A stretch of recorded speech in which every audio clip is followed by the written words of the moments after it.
બનાસકાંઠાના ધાનેરામાં ભારે વરસાદથી હાલાકી દેઢા ગામે ખેતરોમાં પાણી ઘૂસતા મોટું નુકસાન થયું છે। ખેતરોમાં બનાવેલ ઘરમાં વરસાદી પાણી ભરાયા છે। પાણી ભરાતા ચેકડેમ બનાવવા ખેડૂતોએ માંગ કરી છે, કારણ કે દર વર્ષે આ પ્રકારની પરિસ્થિતિ સર્જાય છે।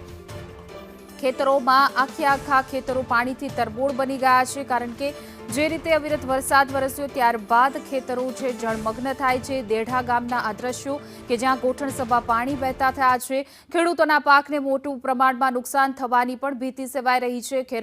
ખેતરો જે છે તેમાં વાવેતર કરેલું પાક જે છે આખું ધોવાણ થઈ ચૂક્યું છે। ચેકડેમ બનાવવામાં આવે તેવું ખેડૂતો વર્ષોથી માંગ કરી રહ્યા છે।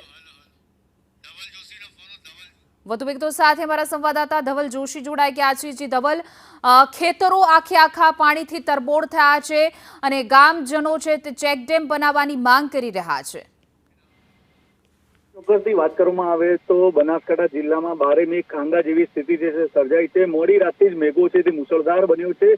જિલ્લાના અનેક વિસ્તારોમાં ક્યાંક ધોધમાર તો ક્યાંક ધીમીધારે વરસાદ છે તે થઈ રહ્યો છે। મહત્વની વાત છે કે બનાસકાંઠાના ધાનેરામાં પણ જે પ્રકારે ધોધમાર વરસાદ થયો છે અને તેને જ કારણે નદી નાળા છે તે જીવંત થયા છે, વોળા છે તે વહેતા થયા છે। ત્યારે કહી શકાય કે ધાનેરાના દેઢા ગામ નજીક જે વોળાના પાળા તૂટતા વોળાના સીધા પાણી છે તે ખેતરોમાં ફરી વળ્યા છે અને ખેતરો છે તે બેડમાં ફેરવાયા હોય તેવી સ્થિતિનું નિર્માણ થયું છે। આ ખેડૂતોએ મોંઘાદાટ બિયારણો લાવીને ચોમાસુ પાકનું વાવેતર કર્યું હતું, પરંતુ વોળાના પાણીને કારણે પાક છે તે આ પાણીની અંદર ધોવાઈ ગયો છે અને તેને જ કારણે ખેડૂતોને નુકસાન ભોગવવાનો વારો આવ્યો છે। મહત્વની વાત છે કે આ ખેડૂતો છે તે વર્ષોથી ચેકડેમ બનાવવાની માંગ કરી રહ્યા છે, તેમ છતાં તંત્ર દ્વારા ચેકડેમ બનાવવામાં નથી આવ્યો અને તેને જ કારણે ખેડૂતોને નુકસાન ભોગવવાનો વારો આવતા અત્યારે ખેડૂતો છે તેમનામાં તંત્ર સામે રોષ છે તે ભભૂકી ઉઠ્યો છે। હિના જી ધવલ, સમગ્ર માહિતી આપવા બદલ આપનો આભાર।